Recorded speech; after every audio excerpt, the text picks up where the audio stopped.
soon, so please turn on your camera.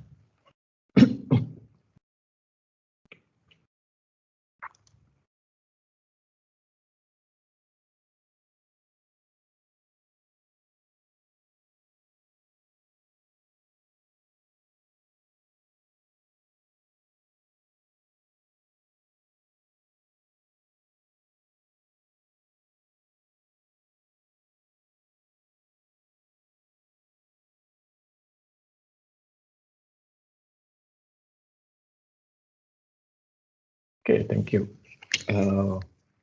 Today we will have two topics to learn. First is about technology to support or to enhance our decision-making capabilities. And the second is topics that has been discussed quite a bit in accounting information system and will be discussed in more detail in the upcoming class, which is information system analysis and design. Okay, so I'll just skip through the materials briefly, and then you can learn about that in more detail on the other subject. Okay, let's start. Let me share my screen.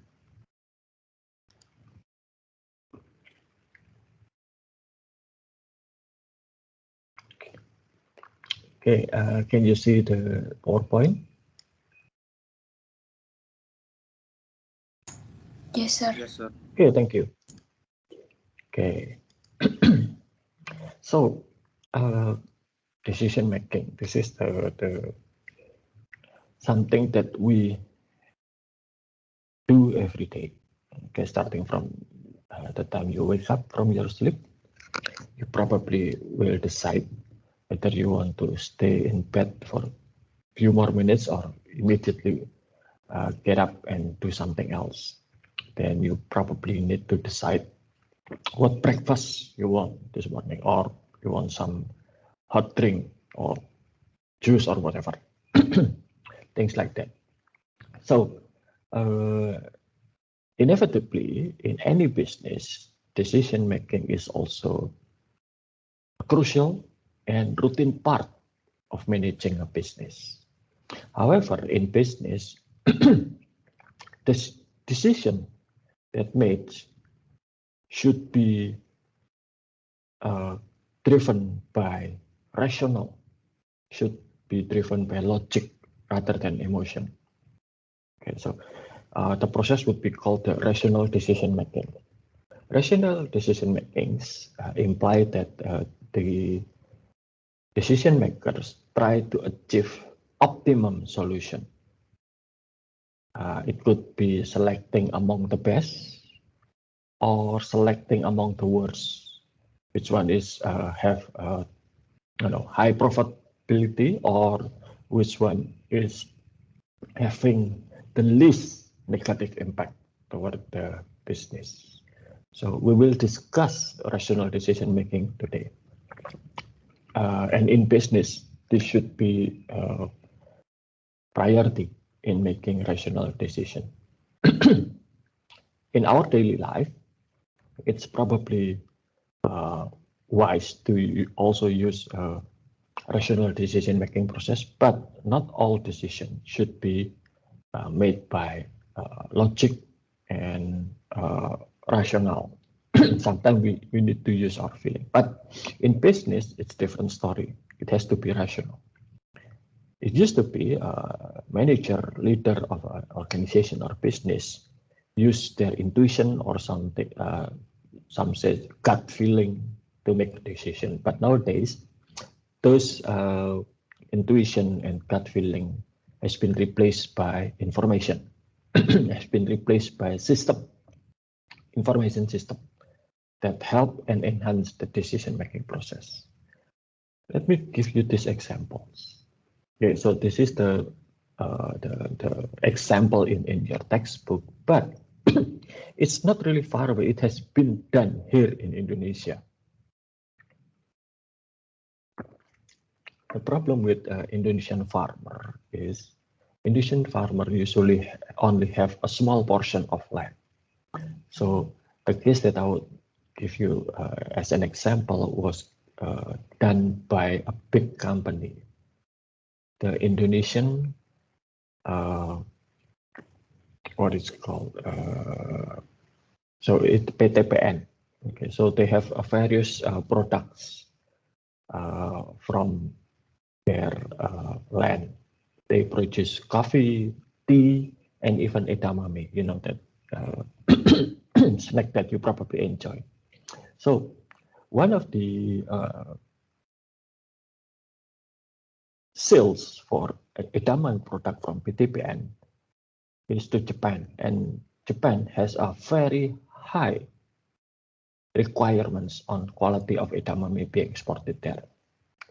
So PTPN has started to implement precision farming. Okay. In the old days, when you grew something on your land, you probably be able to select the seed, you probably give fertilizer, water, etc. But nowadays, that's not enough. So PTPN has a very comprehensive record on their crops. So when they sent their edamame to Japan and it was rejected, the rejected product could be identified to which part of the land owned by PTPN that grew that edamame. So which area is that? They even can pinpoint to the exact location.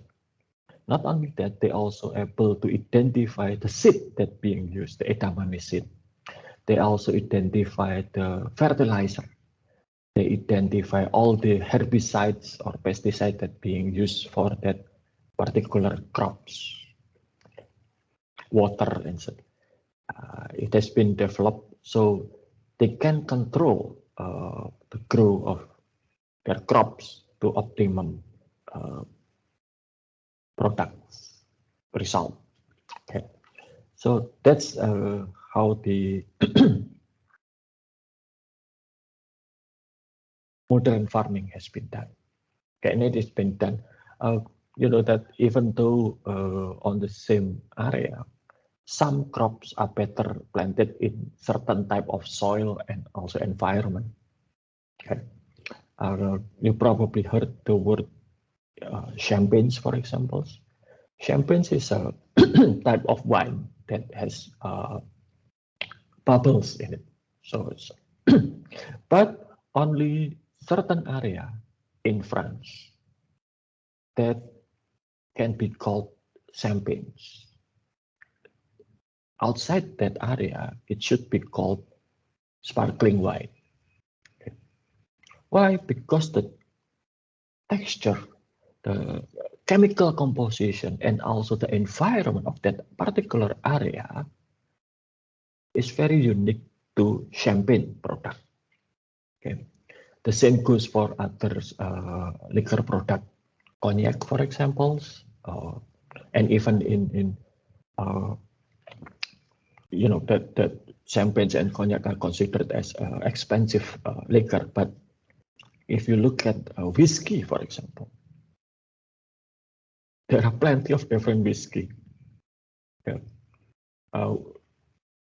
Sorry, I don't really want to teach you on drinking, but I was always fascinated by this kind of thing. So, for example, in whiskey, you have whiskey with E and also whiskey without E.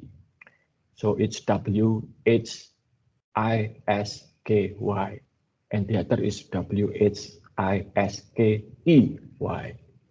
Okay, so whiskey without E is usually called as Scotch, and it's produced in Scotland, while whiskey with E usually produced in the United States. Why? Because they use different product.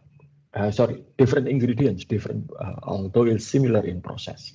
Okay, so that kind of information is used for creating the product and also delivering the product to the customers.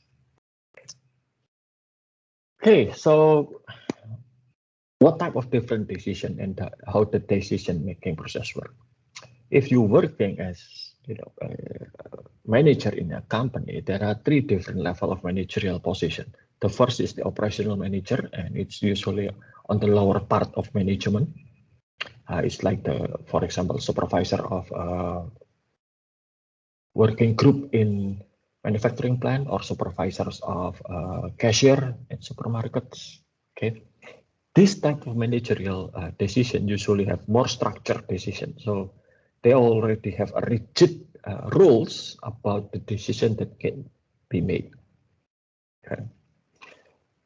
For example, a simple decision: if the price on the display are different from the price displayed on the cashier machine, for example, so which one should be chosen? Some supermarket, I saw that they said that the lowest should be used. So if the display said 10,000 rupiah and the cashier computer said 12,000, it should be 10,000. Okay. That kind of decision. It's structured. It has very rigid and clear rules. Stepping up to the middle manager, the decision is still have some structure in it, but also they have unstructured components. For example, creating budget for next year. Creating budget have some structure, like how many department you have, how many people you have there, their requirements, and so on and so forth. But also have some uncertainty in it, like when you make a budget for fuel consumption. Will there be any increase or change in fuel price next year? We don't know that. So that's the unstructured part of that decision. If we have some suppliers for our inventory, will this supplier still in operation next year? Or are they able to deliver the product on time? There's the unstructured part of their decision. And then stepping up into the highest position, which is senior manager, mostly it's about unstructured decision, like deciding to open new factory in some country overseas, or opening a new line of business when it was that usual business, probably making cars. They need to open a line of business that servicing car, for example, like that. So these are the level of management and their information requirement for decision making. So, like I said, decision making process is a process that can be identified step by step, and also it has to be rational, logical, and structured. Okay. Structured, it means that there are steps that has to be done. First, sorry. First is to actually understand the problem. What decision need to be made? Okay. Some, like the cashier, probably faced with a problem where the price on their monitor are different from the price on the display. So which one is that? Which one should be chosen? Okay, that's simple decision. I'll give you a decision that, a problem that was faced by my wife before the pandemic. My wife is working for a company that she works for sales function.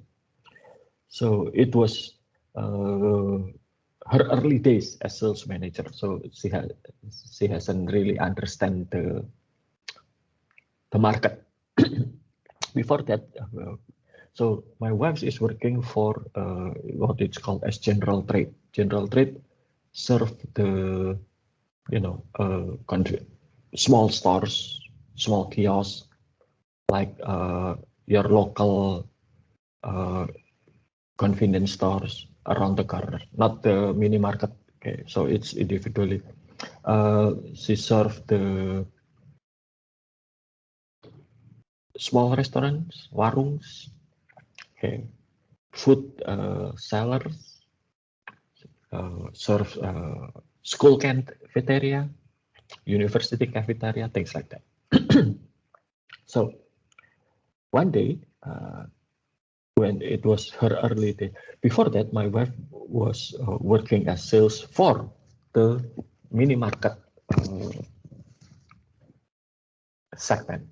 So she sold her product to Indomart, Alfamart, Circle K, things like that. So it's completely different now. Okay. So and it was fine for her for a few months, and after that, she saw a steep decrease in sales.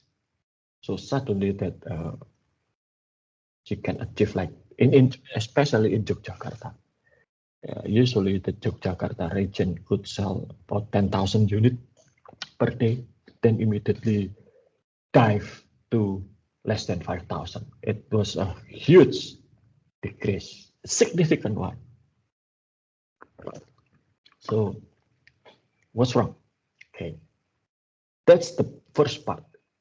Identify the problem. What is the real problem? At that time, she guessed that the decrease because the company that she works for recently, a few weeks before that, just increasing the price. Okay, and it was quite significant. Okay, the product that she sold then become the most expensive in the market. So she thought that this must be because of price increase. So she asked for special discount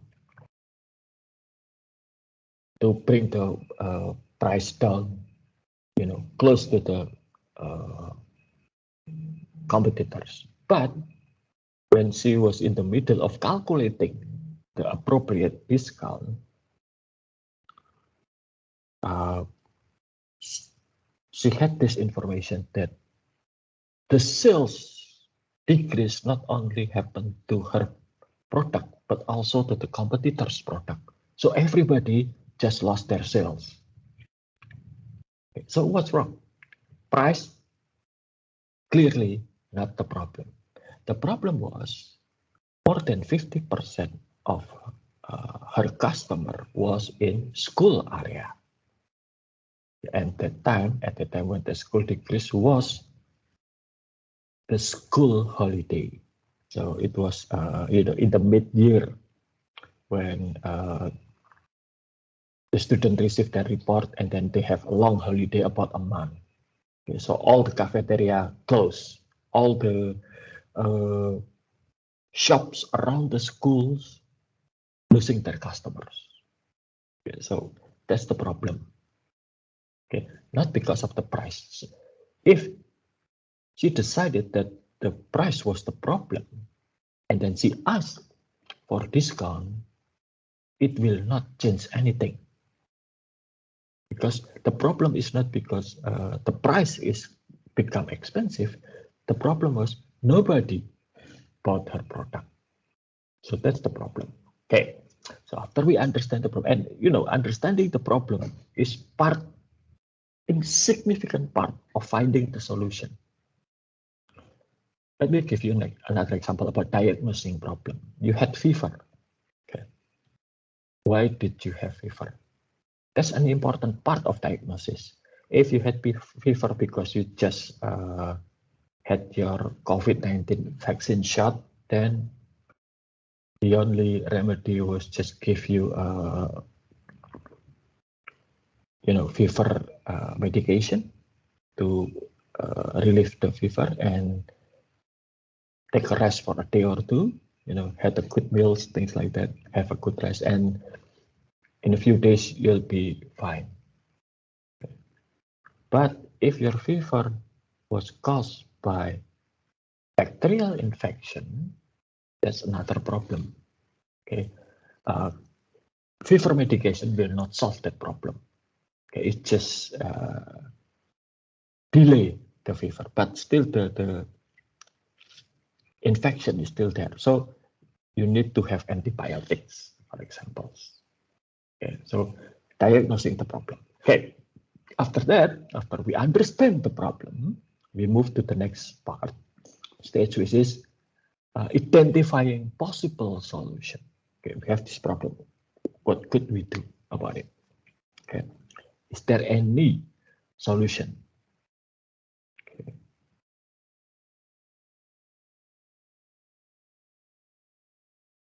In the case of my wife, there are few solutions. First, shifting the sales to the other customer that were not depend on schools. Okay, so for example, office cafeteria, but that's really difficult. Why? Because all those customers usually already have maximum capacity. So if I buy 10 units per day, that's my capacity. Increasing that 20 unit will not solve the problem. Why? Because only 10 people will buy that. Okay. So that's not a good solution. Another solution, and that my wife understand this quite completely, was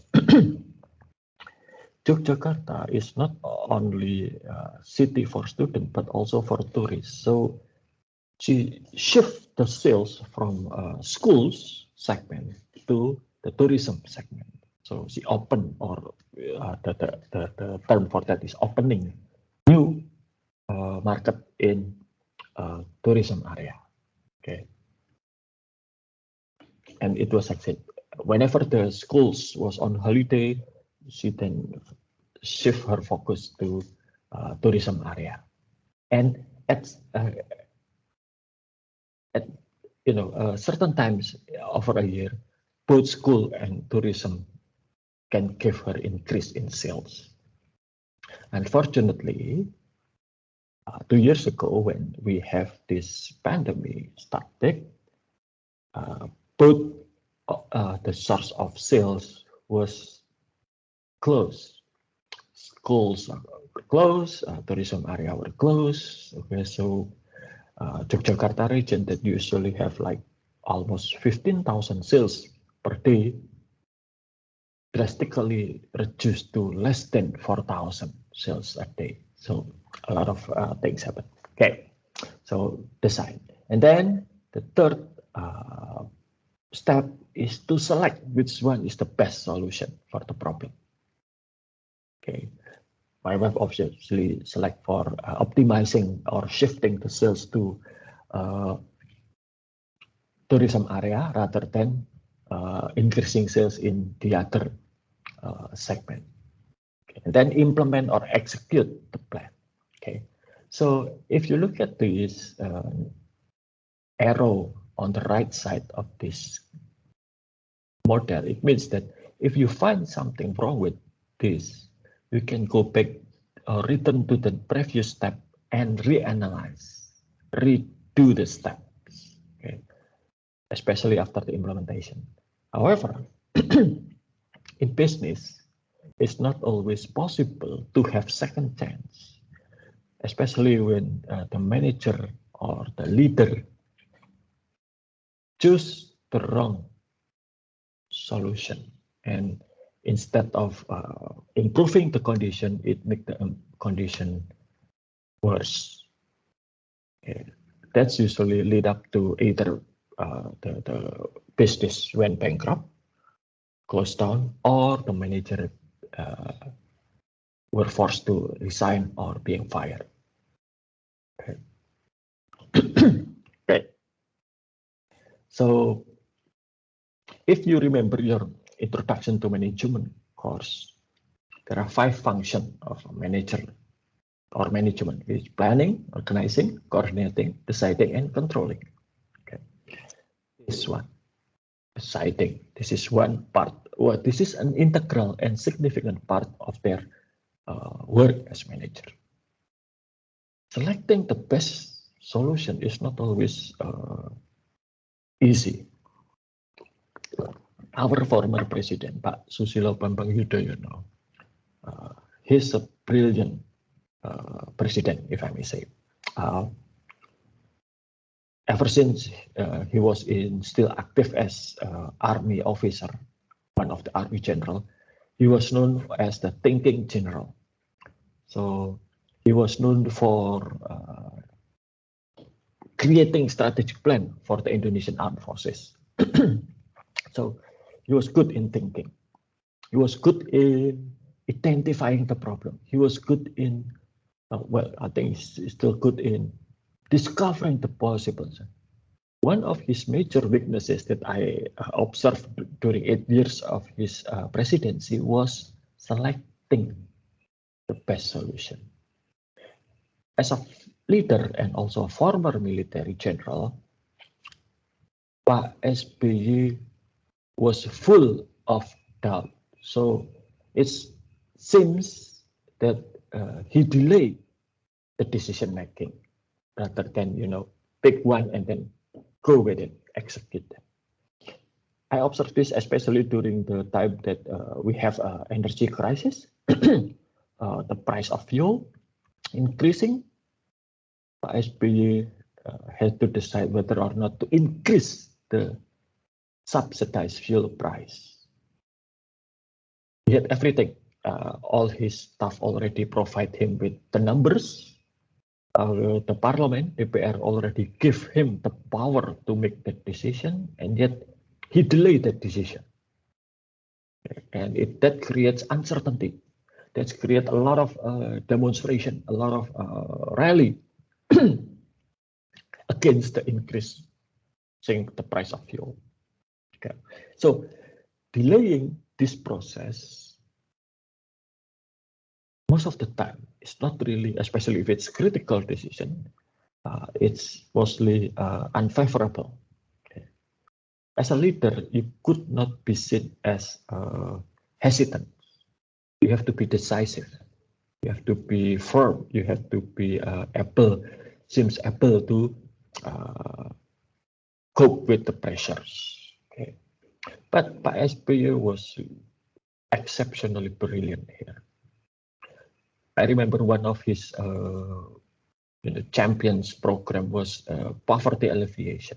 Okay, so Pak SBY at the time, his cabinet devised a three-pronged attack to alleviate poverty in Indonesia. First is the strategy that I call give fish. So people who actually really poor was given financial assistance. They were given money to live. They were given rice. They were given free health care. They were given free school for their children. For the expecting mother, they were given specific pregnancy health care. It's all free. That's the first. The second is to teach people who were poor to fish. So he provided his cabinet provided a budget for training. They provided budget for building village road, fixing schools, fixing bridges, for them. So with that, hopefully that the people in the poor area could create something and sell something. And then the third part of the strategy was to help the people that were poor and then producing something to sell their product so they can have sustainable income. Okay, so that's Pak SBY. But in terms of deciding, he often looked very doubtful. Okay, so this deciding. And the reality of managerial activities are not really this structure. It's more like informal, less organized, reactive, chaotic rather than systematic. Okay, so I'll skip this because that's supposed to be the introduction to management. topics. So a lot of company investing in IT infrastructure, especially to make decision making better, but that's not always the case.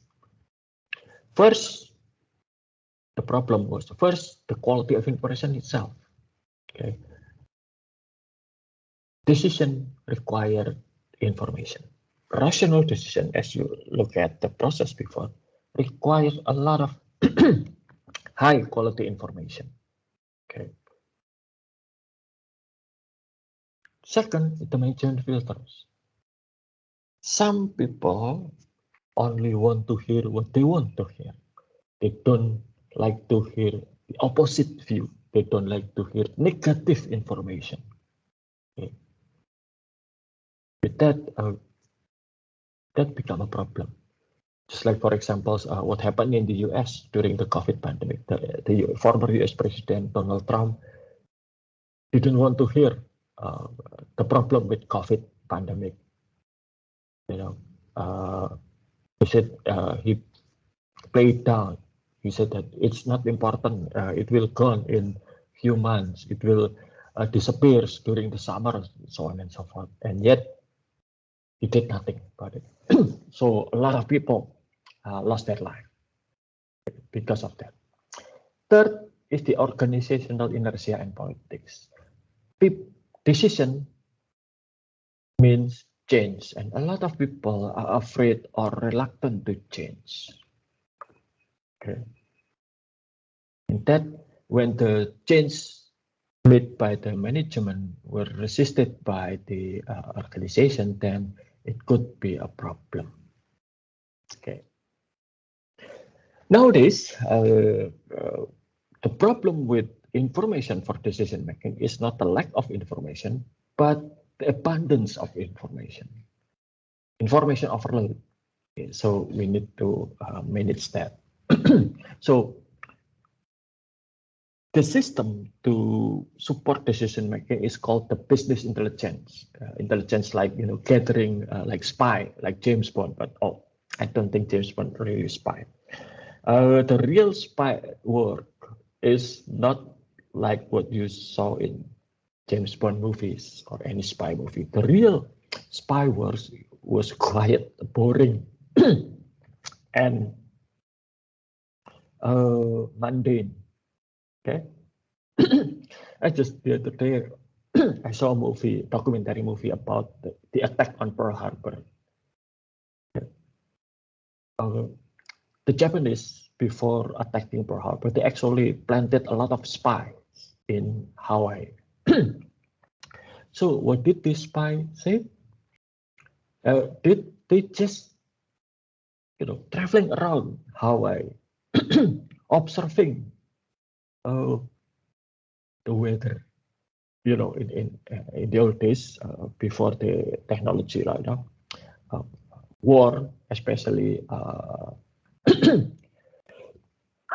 sorry, Air Force and Navy were depend on weather. So this specific spy's duty was to observe the weather surrounding the naval base in Pearl Harbor. And then that spy will report his daily finding to the Japanese Navy. And the way he did that is not like, like using secret document, sending something with secret writing. No, not that. What he did was he called a local radio station, asking them to play some song, and just convey his greeting to his friend. He would say like, "Dear friends, in the clear and pleasant days like today, I hope this song will accompany you on picnic." Or then when it's bad weather, said, "In the middle of this bad weather, I hope this song can give you some entertainment that you lock up in. You can't go out because of the rain or something." So that kind of work it's not really like James Bond, you know, killing people, shooting somebody, driving in a fast car. Not really like that. So what the spy did was gathering information, gathering data, and then those data will be delivered to his or her headquarters, and then the analyst at that headquarters will try to analyze the data and interpret the information, and then providing report to the superior. And that's what the business intelligence do: gather data, analyze the data, interpret the information, and then deliver the report. That's it. Okay. There are 6, business intelligence: data, business intelligence infrastructures, business analytic toolset. I'll give you this example about business analytic. Okay. Let me close this. This is what I think I already gave you this. Okay. Let me. So, you probably have been doing some statistic, right? And you know that you can report your finding with visual tools like graphics, charts, PR. Okay, you're familiar with graphic and chart in Excel, right? Yes. Okay. If I want to show growth, what kind of chart should I use? Line chart. Okay, good. Line chart. Good. Maria? Maria Putri?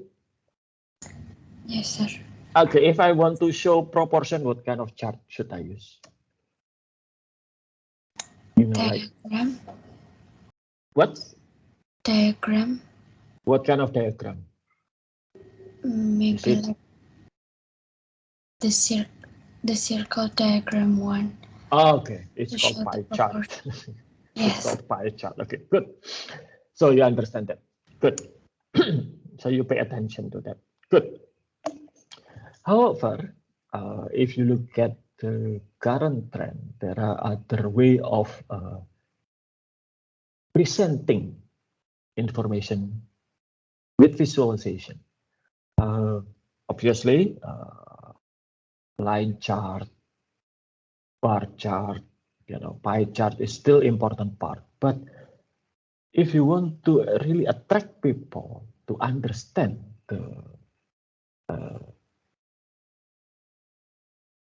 your information or your report, you can use another tools. Let me give you this example. This is actually quite beautiful. So this is a website called Visual Cinnamon.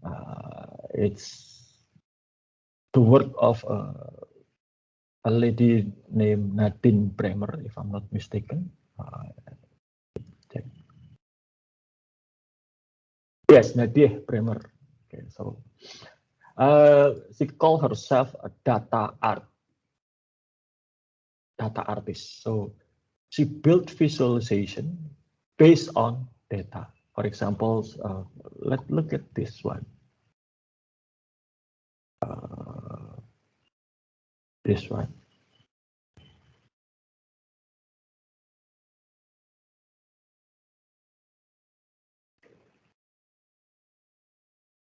Okay, so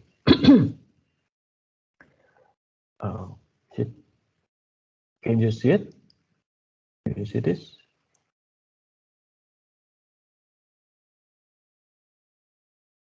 Okay. So in here, she actually showing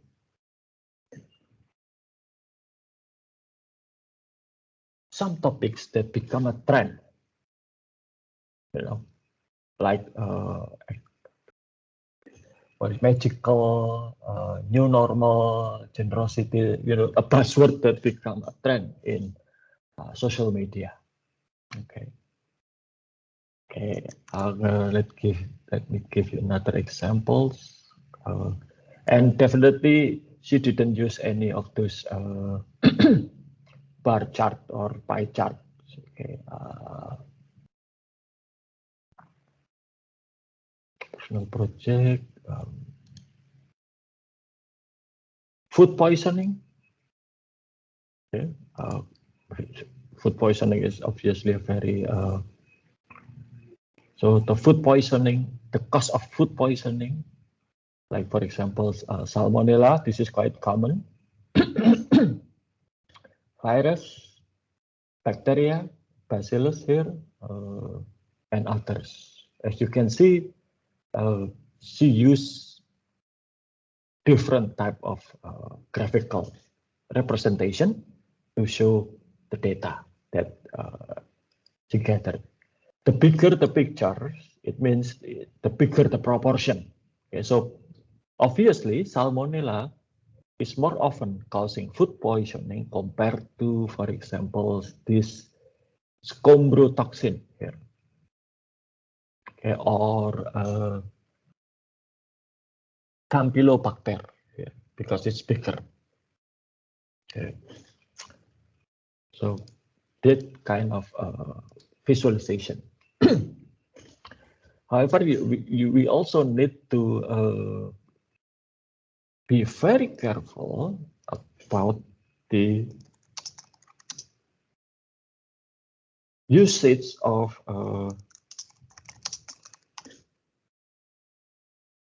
visualization to convey a very different message. It means that some people use visualization because with visualization, rather than we pay close attention to detail, we can glance to that pictures and have, you know, a general understanding of what that picture want to convey. Okay. So let me give you this example.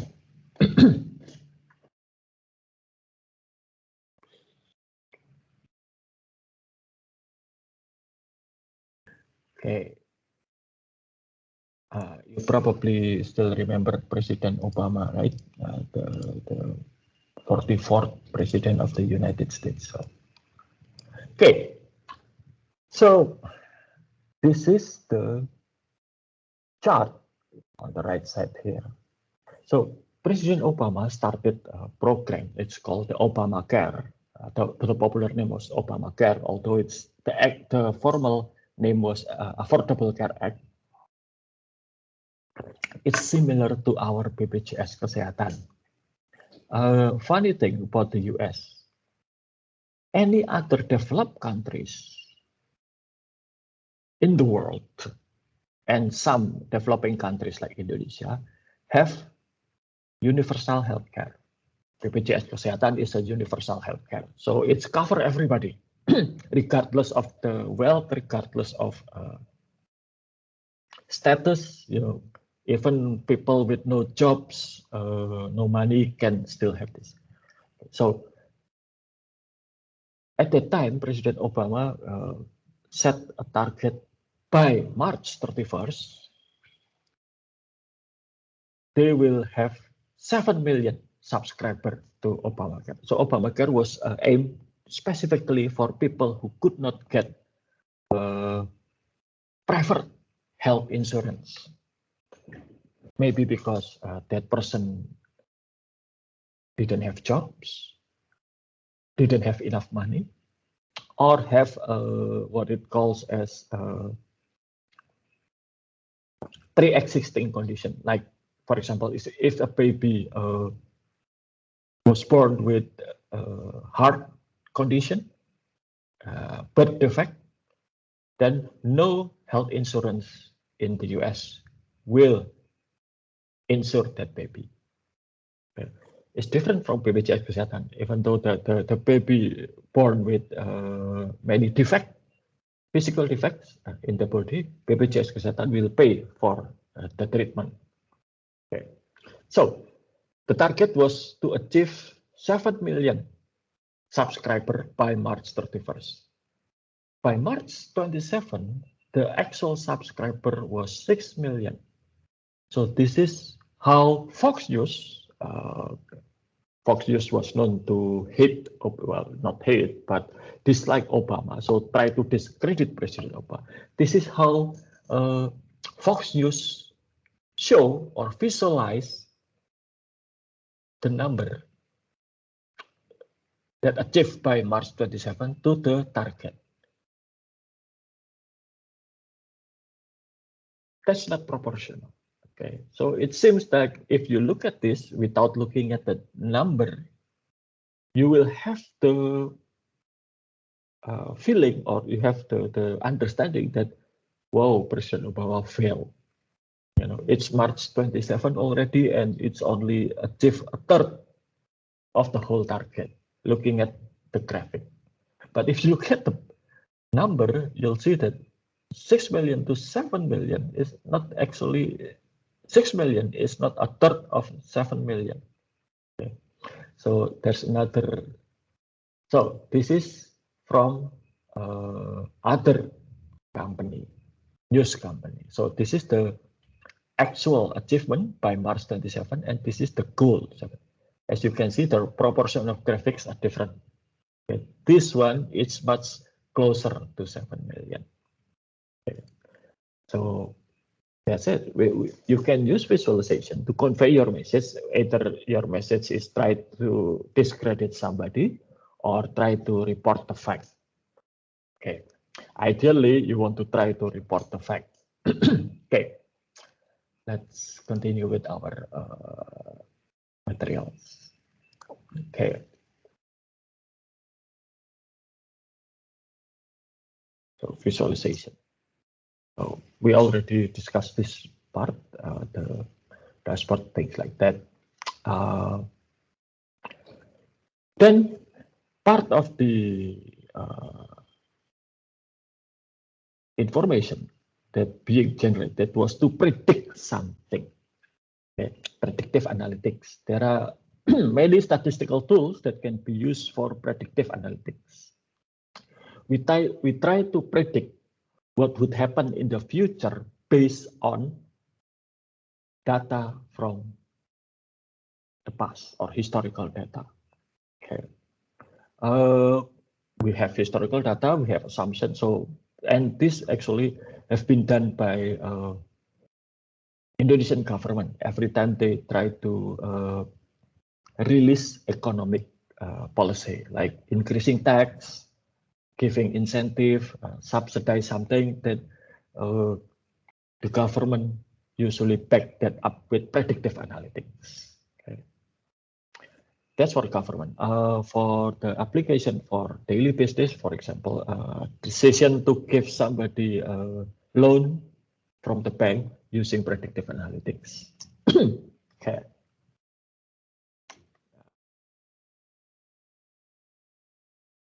It's not really, it's too technical. Okay, any question so far at this point before I continue to our next topic? Not yet, sir. Okay, good. Look, this is the future of our field. This is the future of accounting.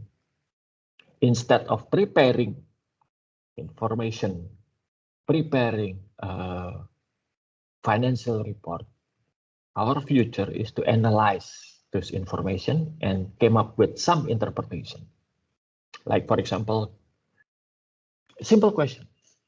There are this many companies that listed on Indonesian Stock Exchange. Which stock should I buy if I want to make long-term investment, for example? Which stock should I buy or sell if I want to make short-term investment? Things like that.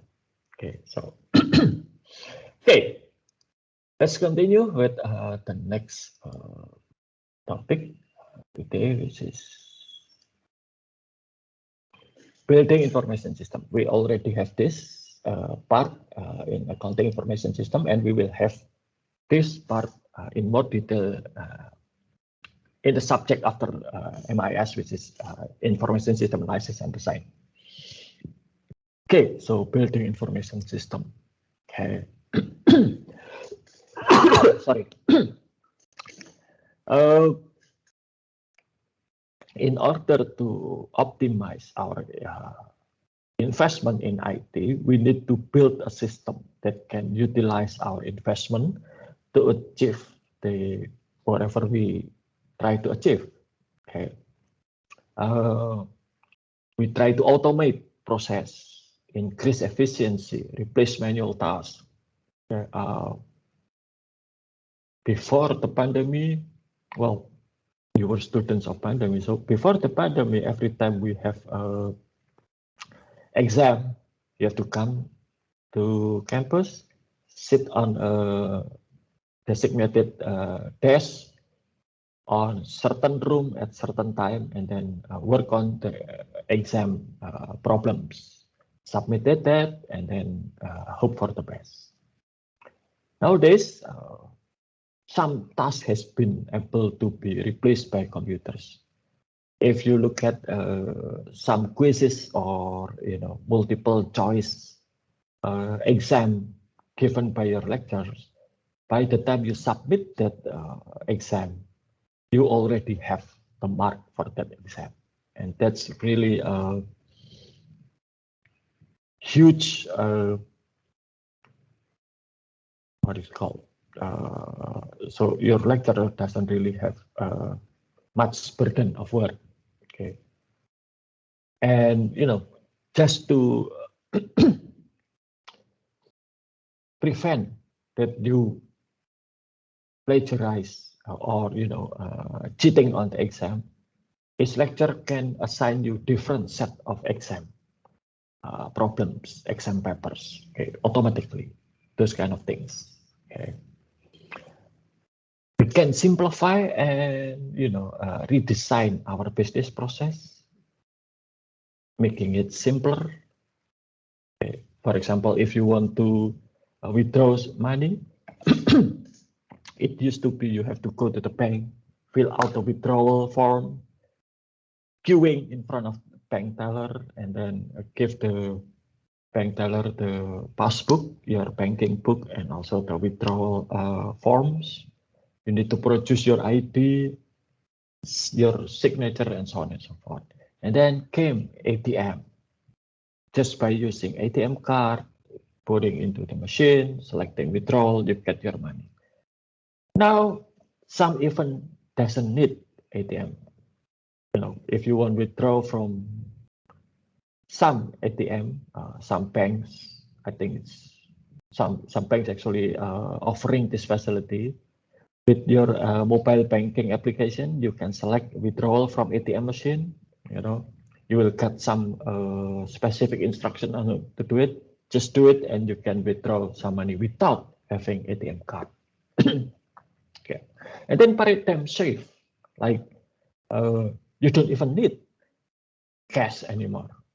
You can use transfer. You can use micro payment to pay for your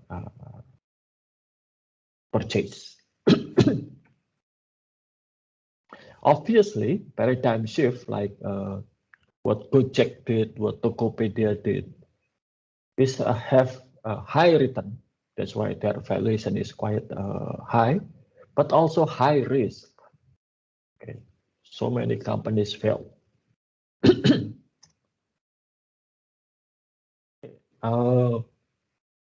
First, we can first step to automate the system. We can redesign our business process. Okay, we identify the process for change, and then analyze existing process, design the new process, and implement the new process, and then continuous measurement.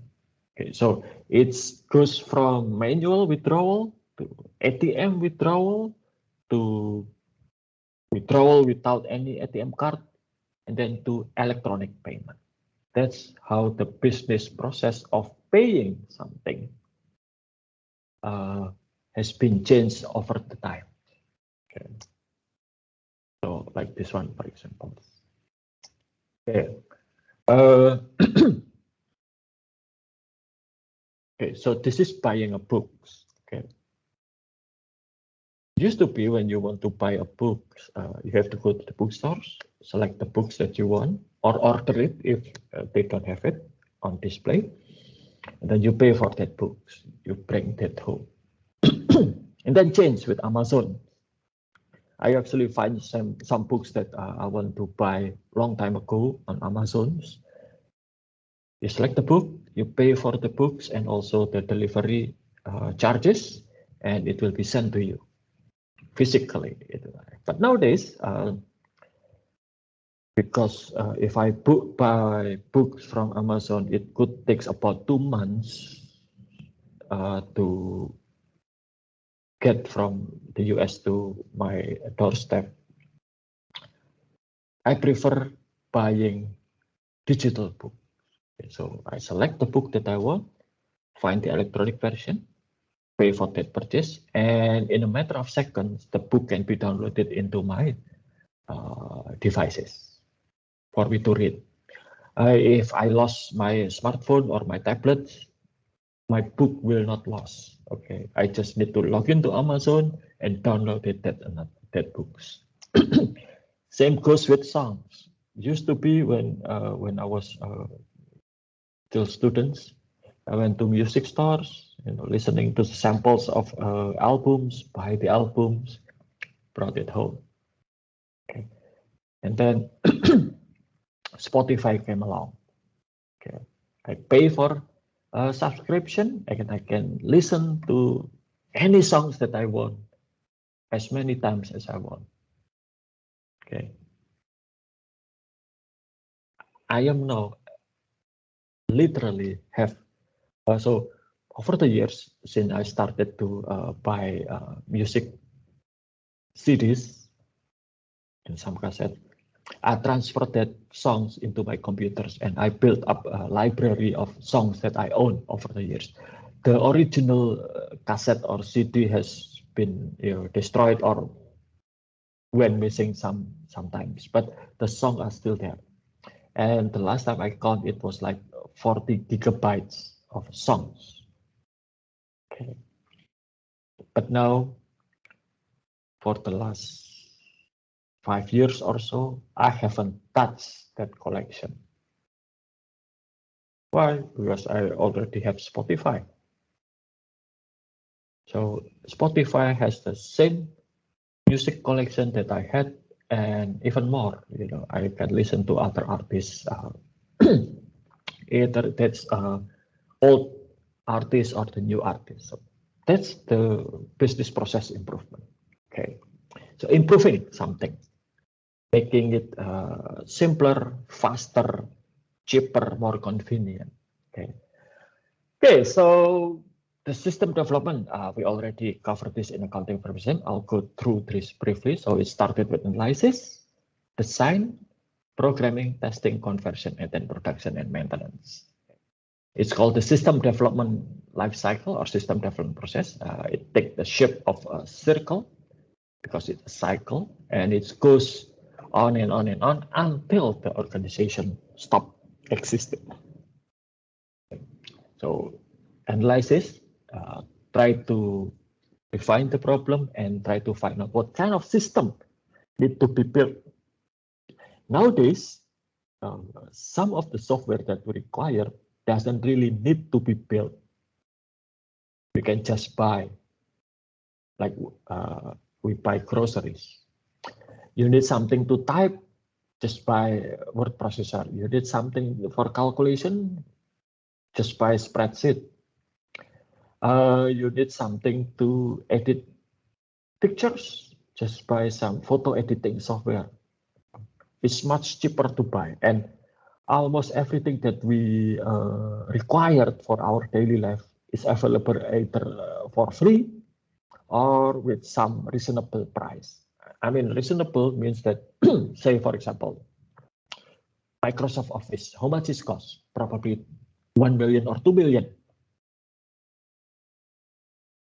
It's much cheaper than if you develop Microsoft Office yourself.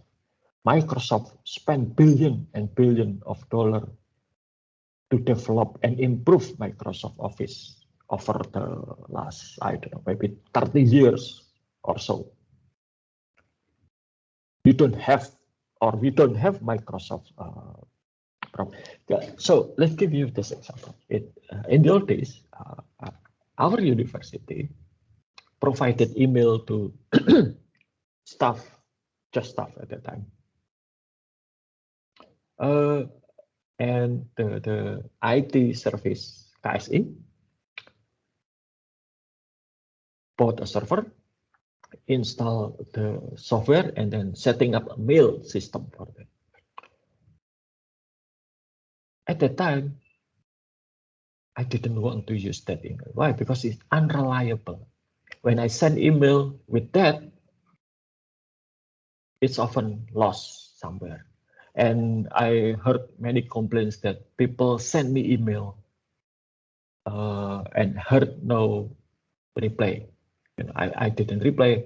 When I look at to that email, and when I look into my email account, there is nothing. So email sent to me lost somewhere, email that I sent lost somewhere, just like ordinary mail. So I decided after trying about a year, stop to use that email and using Gmail for it instead. Okay. And then one day, the university announced that instead of using that in-house developed email solution, they changed to use Microsoft-based email solution, the one that we currently use. Okay, and it was far more reliable. I never lost any email, as far as I know. Whenever I send email, it will deliver. Whenever some people send me email, it will be delivered to mine. So it's much more. And now I use that email for my work. Okay. I still use the Gmail for my personal matters. Okay, and then after analysis, we design the system. Okay, with programming and testing, we need to test the system thoroughly. And then conversion, replacing the old with the new one. And after that, it will be goes into what it called as production system. Okay. The methodology, there's a structured methodology, SDLC. You probably remember data flow diagram. And then there are others, newer techniques like object-oriented. I will not go into this, it's too technical. This is the traditional system development life cycles, the prototyping. The new one is called the agile methodology, okay? The one that used by Facebook, Google, and so on and so forth. Okay. Nowadays, like I said, a lot of people using or buying their software rather than building. And even sometimes, or most of the time, they didn't really need to install anything onto their computers. It's reside in the cloud. Okay, so you just go to some website, log in, and then you can use that software. Okay. You can change computers, you can change devices, you can change location. You don't need to bring the application, the software, and the data with you. It will be stored for you, and you, as long as you have internet connection, you can access it. Okay, it's called outsourcing. This one, like the one that I said, agile development, it's cutting short. With typical SDLC, you will have about a year or so to develop a new system. With agile development, you will have like only 2 months to develop new application. Yeah, that's why, like Facebook, for example, they deliver update quite rapidly. Okay, and mobile is now a very popular delivery methods of application. Okay, that's it. Okay, that's it for today. Any question so far? Okay, Next week will be our last lecture for this subject, and beside the last topic that I'll give to you, I also will let you know about the final exams. It will be almost similar to midterm, but instead of using your mobile phone, okay, I will use the assignment on small business. Okay, but let's discuss that next week. Okay. Okay, so that's it for today. See you next week and take care. Thank you, sir. Have a good